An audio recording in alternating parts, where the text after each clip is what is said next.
Guitar Collector Guy presents US made guitars on the cheap, but not cheaply made. So this is a Gibson Les Paul special tribute model. Oddly enough, it's a 2023, but has been played a lot and also modified quite a bit as well, as you'll see in this video. I picked it up on eBay and got it in the mid 700s. I bought it, to be honest with you, as what I would call a platform guitar. I bought it for the channel, so I'd have something that, quite honestly, it's already been modified. It's an inexpensive version of a Les Paul, but I can do all the things to it that I would do with a normal kind of higher end Les Paul. And as I started to disassemble this thing and take a look at it, my future, I'd say, guilt level of, modifying this guitar and making changes and so on, quite honestly, would be improvements to the guitar. So like, as an example, when I took the control plate off in the back, the person had taken out the manufactured circuit board, with all the quick connect connectors, and had replaced it with, quite honestly, a rat's nest. And so for sure, even if I wasn't using this for the channel, for my own personal use, sometime in the future, I'd definitely replace all this out and clean it up, have the same caps and things like that. And, but it is kind of a rat's nest. Also, the guitar's already had, locking tuners, put on it, which I actually like locking tuners. And to be honest with you, these are about $150 locking tuners. So, if you look at it, if I were to even part out some of the things on this guitar, I could almost make back what I paid for the guitar. But it's a nice guitar. It's got a Seymour Duncan humbucker in the bridge position. And when I was moving it around, there's a strange rattling noise that I couldn't figure out.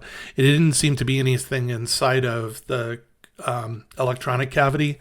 I did discover at the end of the video exactly what it was.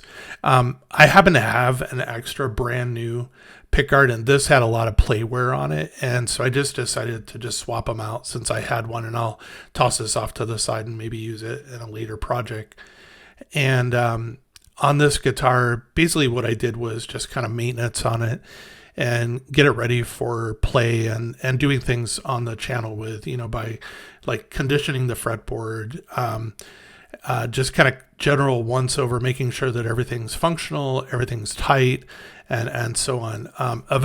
Eventually, and I'll just kind of tell you now, what I found was the output jack, the nut holding it on was about ready to fall off.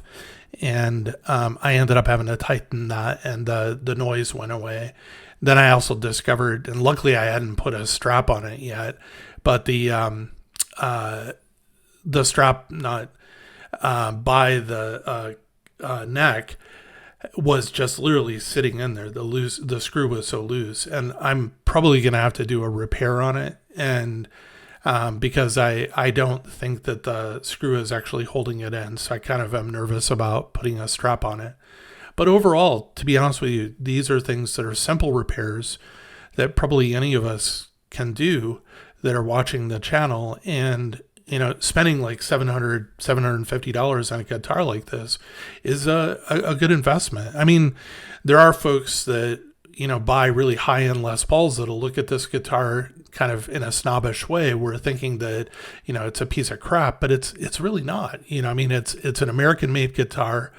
It's using really good, high-quality components. It sounds great. It plays great. And, it's a Gibson. And so, if you watch around, you can find them. Usually, to be honest with you, they're going to come with a gig bag and not a case in the, $700 range, but you can find them. And it's something that you can gig with, you can carry around with, and you don't have to worry about banging it up. And to be honest with you, if you bang it up, it adds a little bit of character to the guitar. And so I like these guitars. They're nice, inexpensive, comfortable playing guitars. And You'll see this guitar in future videos on the channel where I am doing things with it, like potentially upgrading pickups, upgrading the electronics, and most definitely updating the electronics in this thing. It needs it. But the tribute line of guitars that Gibson has come out with is actually a really good line of guitars. You can find them not only with the Les Pauls, but you can find them in the SGs and stuff like that. And the same thing, you can find, inexpensive version of SG, version of the tributes. And, maybe you're an individual who quite honestly can't afford to buy something that's $1,700 and up in cost, but you want to play an SG or a Les Paul. This is a really great way of getting into this. I mean, yes, you could get an Epiphone, but if you really want to have the Gibson logo on the headstock, this is really a great way of getting into this. As well as if you're looking to buy something for a kid who's learning how to play guitar and so on, and you don't want to, break the bank doing it, this is, I'd say, a really good entry-level guitar for someone like a kid or somebody who's just learning how to play guitar. So all in all, I got a pretty good deal on this guitar. The neck, very serviceable, a lot of life left in the frets. I mean, Jesus, it's a 2023 guitar, so the person couldn't have played it that much, but the neck relief was great. Easy to set the string height on. The pickups actually sounded good. I don't think, to be honest with you, I really need to do anything with the pickups. The Seymour Duncan is a great pickup that's in the bridge. Like I said, just kind of upgrading the electronics. But ironically, even though the electronics look like a rat's nest, it at least is serviceable at this point. I have everything that I need to put together and assemble a really good quality electronic harness, and so I'll probably do that in the coming days. The pickups were not adjusted properly, so I used my trusty gauge and actually measured 1/16 on the 3 bass strings and 3/32 on the 3 treble strings. And I did this on both of the pickups. I had to raise them both actually quite a bit. They were down low. But, these are only factory settings. You should also just kind of play the guitar through the amp and find the height setting on the guitar that gives you what you think the best sound is for you out of the guitar.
you can see here as I was getting ready to pull the cable out of the output jack that it was just literally just rocking back and forth. And so I had to tighten down the output jack.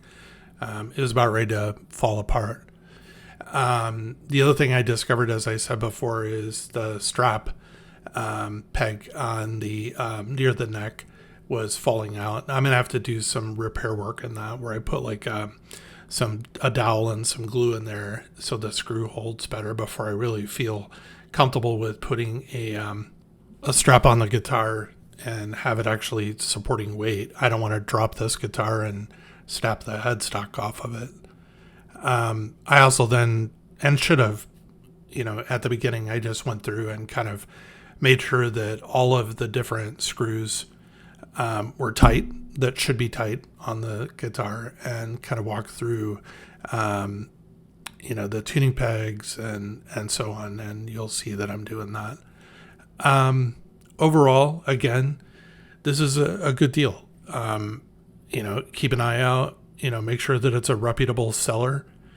And you can find deals like this as well on eBay and Reverb. And if you go into a retail store, I've seen them, in my neighborhood, but usually there's, if you're not buying from a private direct, there's probably a couple $100 on top of it. So you're going to pay more, $800-900, if not $1,000, for the guitar.